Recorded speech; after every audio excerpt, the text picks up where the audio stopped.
নমস্কার, আমার বাংলা সংবাদে আমি অনুষ্কা দাস আপনাদেরকে স্বাগত জানাচ্ছি। প্রথমেই সংবাদ শিরোনাম। দিল্লি পুলিশের চিঠিতে বাংলা বাংলাদেশি ভাষা, তীব্র বিতর্কে সরব সুস্মিতা দেব ও তৃণমূল।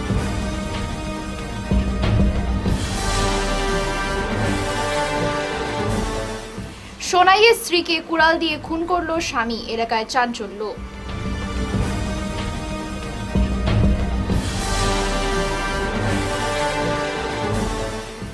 দিল্লি পুলিশের চিঠি নিয়ে কড়া প্রতিক্রিয়া বিডিএফের, অনুবাদক চাওয়ার কারণেই উঠছে প্রশ্ন।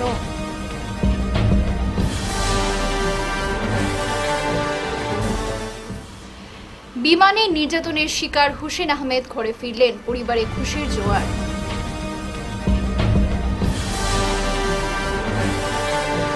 শিলচরে শিবসুন্দরী হাসপাতালে ভুয়ো চিকিৎসক ধরা পড়ল অস্ত্রোপচারের সময়, শহর জুড়ে চাঞ্চল্য। এবারে বিস্তারিত আমার বাংলার সংবাদ। দিল্লি পুলিশের এক চিঠিতে বাংলা ভাষাকে বাংলাদেশি ভাষা বলে উল্লেখ করায় দেশ জুড়ে শুরু হয়েছে বিতর্ক।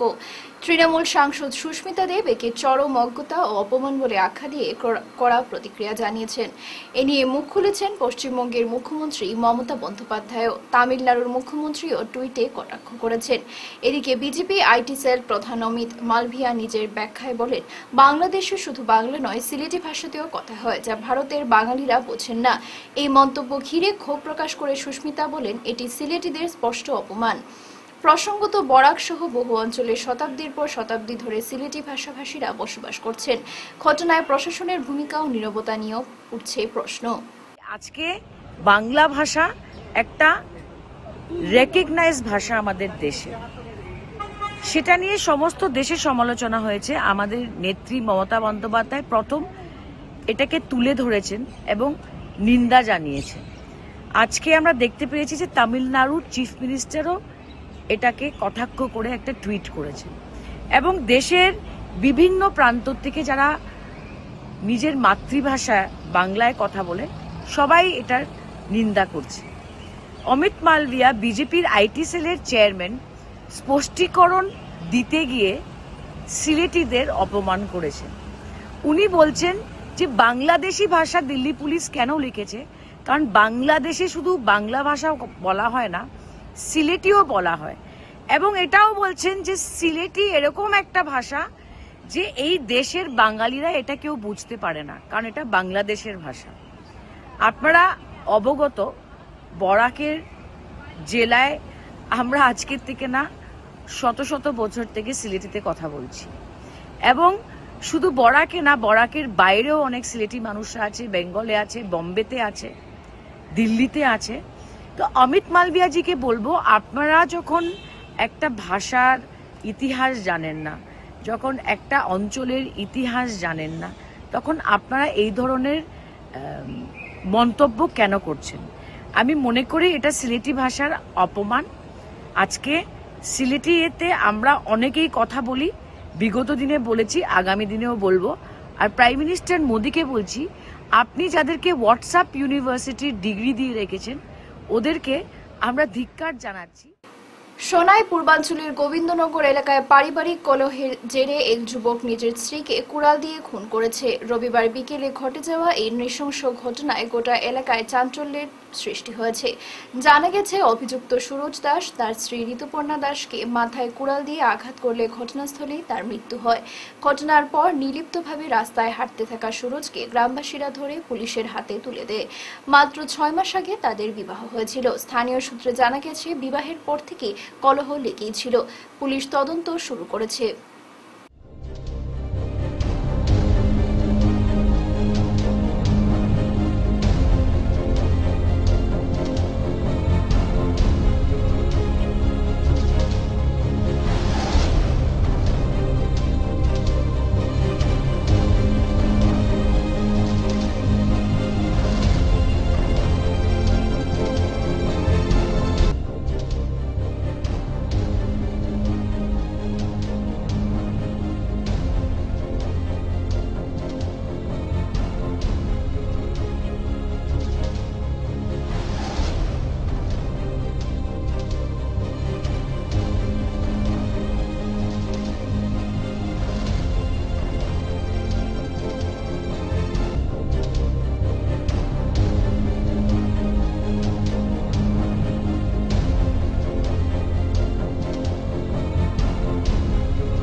বাংলাদেশি ভাষা থেকে অনুবাদ করতে অনুবাদক চেয়ে দিল্লি পুলিশের বঙ্গভবনকে লেখা চিঠি ঘিরে নতুন বিতর্ক শুরু হয়েছে। বরাক ডেমোক্রেটিক ফ্রন্ট এই ঘটনাকে বাঙালিদের প্রতি পরিকল্পিত অপমান বলে উল্লেখ করেছে।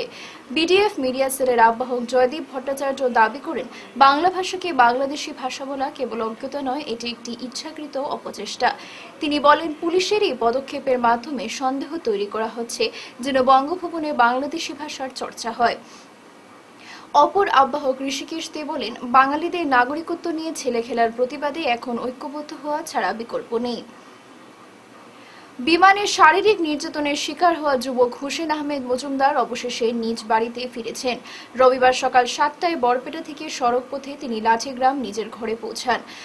মুম্বাই কলকাতা ইন্ডিগো বিমানে এক সহযাত্রীর মারধরের শিকার হন হুসেন। ঘটনায় ভিডিও ভাইরাল হতেই তিনি নিখোঁজ হন। পরিবার উৎকণ্ঠায় ভুগছিল। বাড়ি ফেরার পর হুসেন অভিযোগ করেন, বিমানে শুধুই শারীরিক নির্যাতনই নয়, অসুস্থতার কারণেও তাকে পাগল বলে অপমান করা হয়েছে। স্টেশন দিয়া রিসিভ করছি, ওখান থেকে থানে লইয়া আইছি। বর্তমানে আজকে রাত সকালে 7টার সময় পৌঁছেছি। তাই মুম্বাই এয়ারপোর্ট থেকে কলকাতা এয়ারপোর্ট থেকে বাইরে আইসই, বর্তমানে লইয়া আমরা বাড়িতে আসি। ইন্ডিকের ভূমিকা নিয়ে আমরাও বলতাম চাই আর যখন তার মুম্বাই থেকে শিলচর পর্যন্ত আসলো ফ্লাইট, টেক অফ আসলো কলকাতা থেকে তোমার শিলচর পর্যন্ত, তারা মানে শিলচর পৌঁছাইছে না, তারা ওয়েস্ট বেঙ্গল ছাড়ি দিয়েছে এয়ারপোর্ট। ওখান থেকে তারা যদি মানে পাঠাইয়া দিত, তাই ওখানেও মানে খুব ভালো হইল। মানে তারা একটা করছে না, যে নির্যাতন করছে, তে ইগু আমরা বিচার চাই। যখন তারা বহুত মারামারি করছে, ইগু ইন্ডিগো তারা একটা লইতো আসলো, এখন তারা আমরা লোক কোনো যোগাযোগ করছে না। একটাও চাই আর মানে একটা বিচার চাই। কিতা কইবা?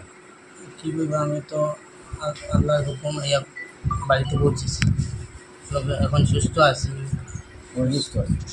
সুস্থ আছি ও কথা যে সুস্থ ওইরকম আছে, বাড়িতে আমার মা বাপরে পাইছি, এই জন্য সুস্থ আছি। লেকিন আমার শরীরও সুস্থ নয়, শরীরে খুব কাঁপ চলছে, আমার শরীরে ব্যথা, পুরা লড়তে পারছি না। আমার পুরা মাইন্ড করছি, রাস্তায় রাস্তায় বহুত মারছে, পাগল পাগল কইয়া এরা বহুত মারছে, পুলিশে মারছে, সবাই মারছে, পাগল কইয়া মারছে। এখন আমার খুব ভালো লাগে না, আমার মা বাবার পাশে আইসে, আমার খুব ভালো লাগছে। আল্লাহর হুকুম বহুত ভালো লাগছে।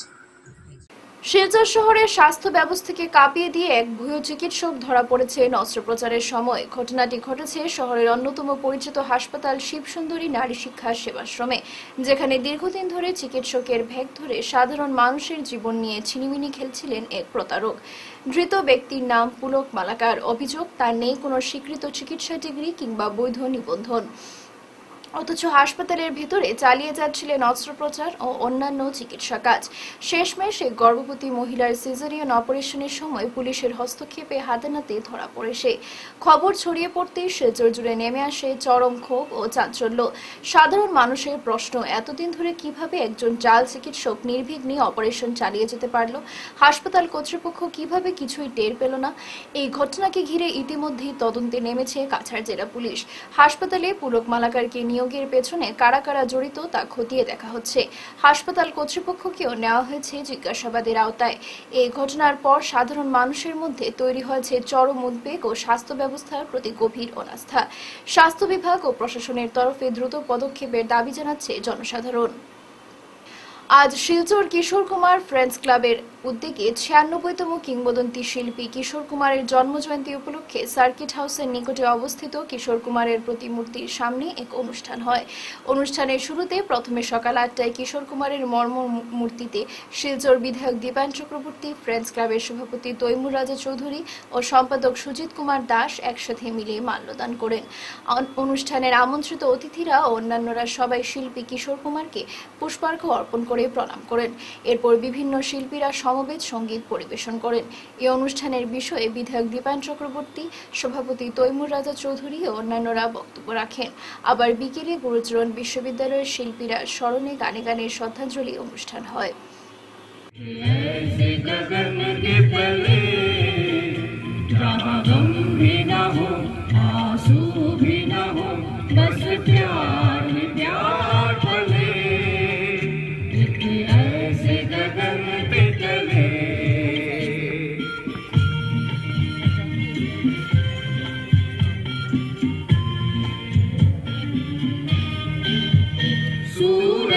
की पहल किरण से आशा का सवेरा जागे, सूरज की पहल किरण से आशा का सवेरा जागे, चंदा की किरण से धुलकर घनघोर अंधेरा ढाके, चंदा की किरण से धुलकर घनघोर আয়োজন করেছেন জিসি কলেজ অডিটোরিয়ামে।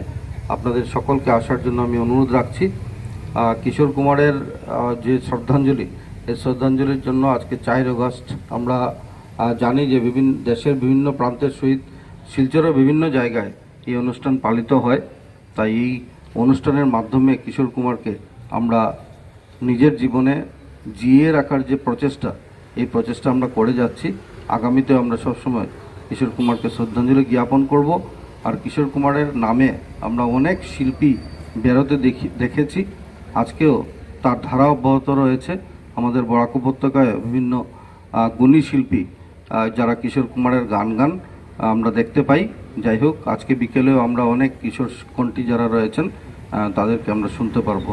আবারও কিশোর কুমারের চরণে আমার শ্রদ্ধাঞ্জলি নিবেদন করে আমার ছোট্ট কথা এখানে শেষ। চন্দ্রনাথ এমই স্কুল বদলির বিতর্কে প্রধান শিক্ষক মৌসুম দত্তের বিরুদ্ধে ক্ষোভ। চন্দ্রনাথ এমই স্কুল থেকে প্রধান শিক্ষক মৌসুম দত্তের বদলি হওয়ার পর ব্লক আধিকারিকের বিরুদ্ধে তার তোলা অভিযোগ নিয়ে ক্ষোভ প্রকাশ করেছেন স্কুল পরিচালন কমিটির সভাপতি শান্তা দেব।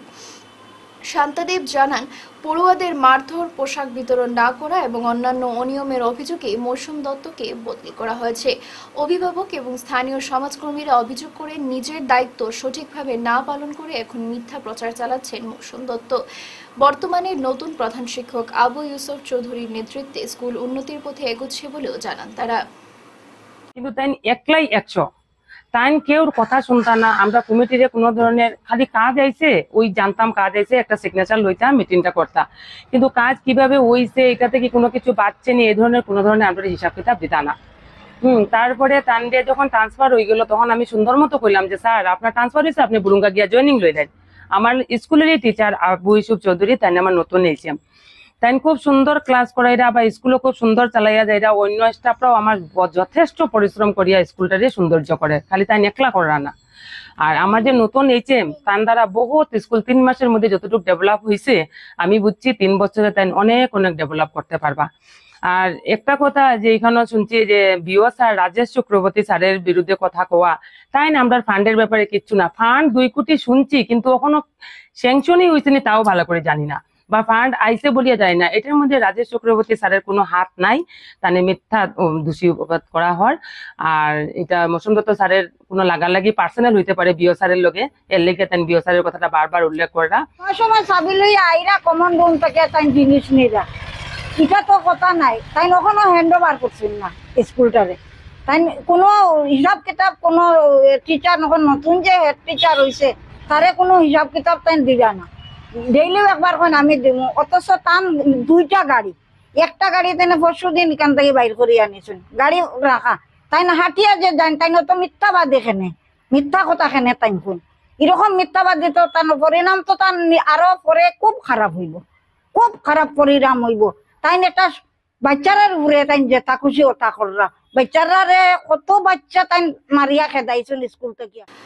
বিপুল আনন্দ উৎসাহের মধ্যে যথাযোগ্য মর্যাদায় 27তম বর্ষপূর্তি উৎসব উদযাপন করল বরাক বার্তা বাংলা ও হিন্দি বৈদ্যুতিন সংবাদ মাধ্যম। উত্তর প্রবঞ্চনীয় রাষ্ট্রভাষা সম্বর্ধনা ও সাংস্কৃতিক সমারোহ অনুষ্ঠানে প্রথম দিন 2 আগস্ট শনিবার আয়োজিত হয় বরাক উপত্যকা ভিত্তিক যোগাসন প্রতিযোগিতা। প্রায় 100 জন প্রতিযোগিতায় অংশগ্রহণ করে এবং প্রত্যেক প্রতিযোগীদের তাদের পুরস্কার ও সকল প্রতিযোগীদের প্রশস্তিপত্র প্রদান করা হয়। বিচারক হিসেবে উপস্থিত ছিলেন আসাম বিশ্ববিদ্যালয়ের প্রাক্তন অধ্যাপক বিভাস দাস এবং বিশিষ্ট যোগাবিদ বিপ্রাশিস চক্রবর্তী। অনুষ্ঠানে বিশিষ্ট যোগাবিদ সুজয় নাথ, তাপস নাথ এবং অন্যান্য বিশিষ্ট জনেরা বিজয়ী যোগা ছাত্রছাত্রীদের মধ্যে পুরস্কার বিতরণ করেন। সান্ধ্যকালের অনুষ্ঠানে আয়োজিত হয় বিভিন্ন রকমের সাংস্কৃতিক অনুষ্ঠান। প্রতি বছরের মতো এবছরও দিব্যাঙ্গ ছাত্রছাত্রীদের মধ্যে বিতরণ করা হয় আর্থিক অনুদান। দ্বিতীয় দিন আনুষ্ঠানিকভাবে আয়োজিত হয় বহু প্রতীক্ষিত ভোজপুরি ও হিন্দি কবি সম্মেলন। কাগজ যখন আমরা হাতে নিতাম, তখন যুগসংঘ পরের দিন আসবে আর বপুবাহনের কার্টুন কি থাকবে সেটা নিয়ে একটা আগ্রহ থাকতো আমাদের। এখানে স্বপনদাকে দেওয়া হয়েছে, অত্যন্ত গুণী মানুষ। এইভাবে সকল যারা প্রণব দাস সকলকে যারা আজকে চুজ করেছেন, অত্যন্ত ভালো চয়েস তাদের, তার জন্য আমি ধন্যবাদ জ্ঞাপন করছি। এটাই শেষ না, আরও অনেক ট্যালেন্ট রয়েছেন আমাদের এই বরাক উপত্যকা ও আমাদের শহরে। আগামী দিনেও বরাক বার্তা তাদেরকেও সম্বর্ধিত করবে এই আশা রাখছি। আর আজকে বিশেষ কিছু না বলে আমার একটা অনুষ্ঠান রয়েছে রাষ্ট্রীয় স্বয়ংসেবক সংঘের, তো আমি সকলের কাছে ক্ষমা প্রার্থী যে এত সুন্দর একটা অনুষ্ঠান থেকে আমাকে চলে যেতে হবে, কারণ রাষ্ট্রীয় স্বয়ংসেবক সংঘের যে অনুষ্ঠান সেটা একদম সময়মাফিক শুরু হয়। তাই আবারও আপনাদের সকলকে শুভেচ্ছা জ্ঞাপন করে এই গুণী মঞ্চকে আমি আমার শ্রদ্ধা জ্ঞাপন করে আমার বক্তব্য শেষ করছি।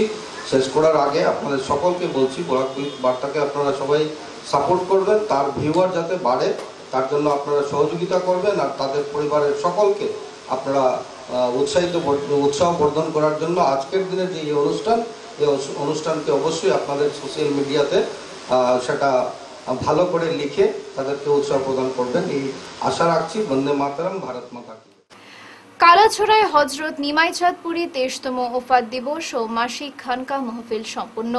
পূর্ব হাইলাকান্দির কালাছড়ার দারুল উলুম মুহসিনিয়া ফুলবাড়ি মাদ্রাসায় রবিবার পালিত হল নকশবন্দি মোজাদ্দেদি তরিকার প্রখ্যাত সুফি হজরত মাওলানা মাহমুদুর রহমান চৌধুরী নিমাইচাঁদপুরি রহের 23তম ওফাত দিবস ও ছিলছিলার মাসিক খানকা মাহফিল। সকাল 10টায় কোরআন তেলাওয়াত ও নাতে মোস্তাফার মাধ্যমে মাহফিল শুরু হয়। পরে অনুষ্ঠিত হয় খতমে কোরআন, খাজে গান, দালাইলুল খয়রাত ও মনজ্ঞ নসিহত পর্ব। নসিহত পেশ করেন মাওলানা ফয়েজ আহমেদ লস্কর, কারি নজরুল ইসলাম, মুফতি জাকারিয়া হোসেন প্রমুখ। উপস্থিত ছিলেন অধ্যাপক হিলাল উদ্দিন লস্কর, অ্যাডভোকেট নুরুল হক মজুমদার সহ অনেকে।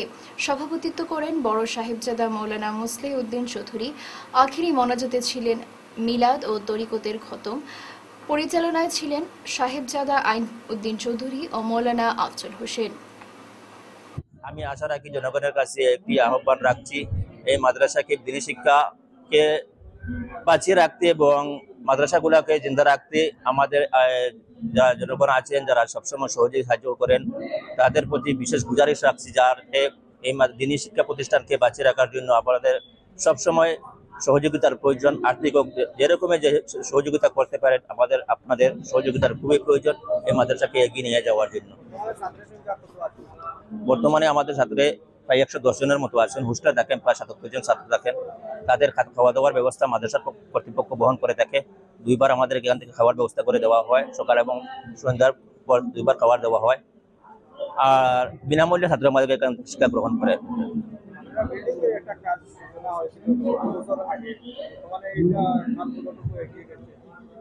আমাদের পুরাতন যে বিল্ডিং 2টি ছিল, এর মধ্যে একটি ভেঙে যাওয়ার কারণে আমরা একটি নতুন ভবন কাজ শুরু করেছি, 3 তলা বিশিষ্ট ভবন। যে ভবনটি কাজ সম্পূর্ণ করতে প্রায় 2 কোটি টাকার প্রয়োজন। আমাদের এখন প্রায় অনেকটা কাজ শেষ হয়েছে, পাইলিংয়ের কাজ হয়ে পাইলিংয়ের ক্যাপ ঢালাই হয়ে গেছে। সামনে এই কাজগুলো সম্পূর্ণ করতে অনেক টাকার প্রয়োজন আছে। তাই আমি আবার বলছি, দেশবাসীর কাছে অনুরোধ রাখছি, আপনারা যে পারেন, যেরকমই পারেন এই মাদ্রাসাকে যেভাবে হোক সাহায্য করে এই কাজটি সম্পূর্ণ করার জন্য। এবং তামিজউদ্দিনের সভাপতিত্বে সোমবার তামিলনাড়ুর হুজুর এলাকায় সংগঠন বিপিএইচ এর সাধারণ সভা অনুষ্ঠিত হয়। সভায় সংস্থার নতুন কমিটি গঠনের পাশাপাশি সাংগঠনিক বিভিন্ন দিক নিয়ে আলোচনা করেন আমন্ত্রিত অতিথিরা। সংগঠনকে আগামীতে শক্তিশালী করার পাশাপাশি দেশের বিভিন্ন স্থানে আরও শাখা গঠন সহ অন্যান্য ইস্যুতে বিভিন্ন পরামর্শ ও সিদ্ধান্ত গ্রহণ করা হয়। ইতিমধ্যে তামিলনাড়ুর হুজুর, বাতালাপল্লী, মুকুন্ডপল্লী, কামরাজনগর, এলসিগিরি, বেটারপল্লী, মরনাপল্লী সহ কর্ণাটকের বিভিন্ন স্থানে শাখা কমিটি গঠন করেছে বিপিএইচ। আগামীতে দেশের অন্যান্য স্থানে কমিটি গঠনের পাশাপাশি সমাজের স্বার্থে কাজ করে যাওয়ার আশ্বাস দিয়েছেন তারা। এদিকে সংগঠনের পক্ষ থেকে আসামের মুখ্যমন্ত্রী ও স্থানীয় বিধায়কের সহযোগিতা কামনা করেন তারা। আমরা বরাক ভ্যালি পিপলস অ্যাসোসিয়েশনের তরফ থেকে আমরা সেকেন্ড শিক্ষক বেতালাপল্লী আমার আব্দুল ভাইয়ের নেতৃত্বে সভাপতি হিসাবে আমরা মিটিং আজকে করছি। মিটিং করার সব কিছু আমরা ভিডিওর মাধ্যমে দিতে পারি না, কারণ অনেক লম্বা মিটিং হয়েছে। মিটিং করার উদ্দেশ্য হইল, প্লাস আমরা এই গ্রুপের উদ্দেশ্য হইল আমরা অসহায় মানুষ যারা তারা আমরা সাহায্য করি। আর গ্রুপটার সংক্ষেপ নাম হলো বিপেজ হেল্প সংগঠন, মানে আমরা হেল্প, বিশেষ করে আমরা হেল্প করি মানুষের। আজকে আমরা এই জায়গার আমরা রেপ বাই হাতে কাটা হয়েছিল বা তার দেখার লাগিয়ে পাইছি, আর মানে কিরকম খেতে হয়েছে ওটা করার লাগিয়ে আইছি। যারা বিভার সকলে আমরা ভিডিওটা দেখবাই, বিশেষ করে ভিডিওটারে ফলো করিও, প্লাস অন্যরা দেখাইবার চেষ্টা করিও। মাতৃভূমি কাপ ফুটবল টুর্নামেন্টে সোমবার লোকনাথপুর ইয়াংস্টার ক্লাব বাকখাল এফসিকে ৯-০ গোলে হারিয়ে জয় নিশ্চিত করেছে। বাম নিত্যানন্দ উচ্চতর মাধ্যমিক বিদ্যালয়ের মাঠে অনুষ্ঠিত এই ম্যাচে লোকনাথপুর দল একচেটিয়া দাপট দেখায়। দলের তারকা খেলোয়াড় রোনাল্ড একাই ৭টি গোল করেন। প্রথমার্ধে ১৪, ২৫ ও ৩৩ মিনিটে রোনাল্ড এবং ৪২ মিনিটে গ্রিফসন গোল করে দলকে ৪-০ এগিয়ে দেন। দ্বিতীয়ার্ধে ৫৪ মিনিটে এল সুরজ ও পরবর্তী ৫৮, ৬১, ৬৫ ও ৬৮ মিনিটে রোনাল্ডের ধারাবাহিক গোল লোকনাথপুরের জয় নিশ্চিত করে। রোনাল্ডের দুর্দান্ত পারফরমেন্সে তিনি হন ম্যান অফ দ্য ম্যাচ। তার হাতে ট্রফি তুলে দেন আমন্ত্রিত অতিথি রক্ষিণী কুমার সিনহা ও নজরুল ইসলাম লস্কর। খেলা পরিচালনায় ছিলেন কমরুজ্জামান লস্কর, প্রবীণ বর্মন, টিটু লস্কর এবং চতুর্থ রেফারি এলমিন খাসিয়া।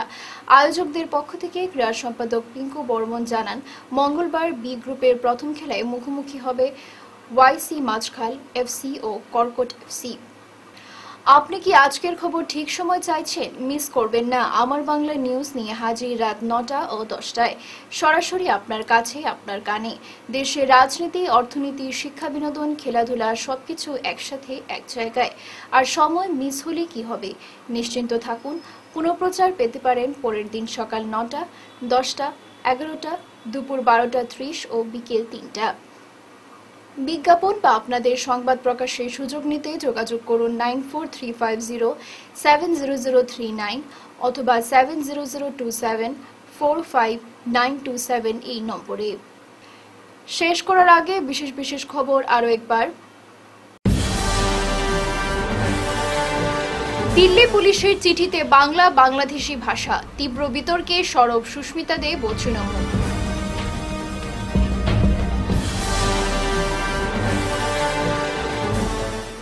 সোনাইয়ের স্ত্রীকে কুড়াল দিয়ে খুন করল স্বামী, এলাকায় চাঞ্চল্য।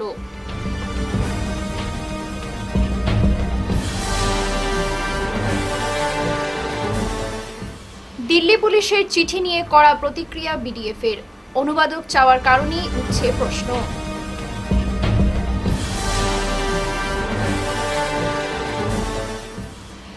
বিমানে নির্যাতনের শিকার হুসেন আহমেদ ঘরে ফিরলেন, পরিবারে খুশির জোয়ার।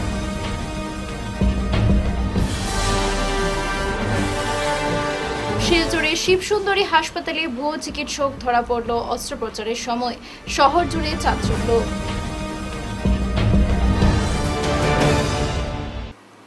এখনকার মতো আমার বাংলা সংবাদ এ পর্যন্তই। নমস্কার।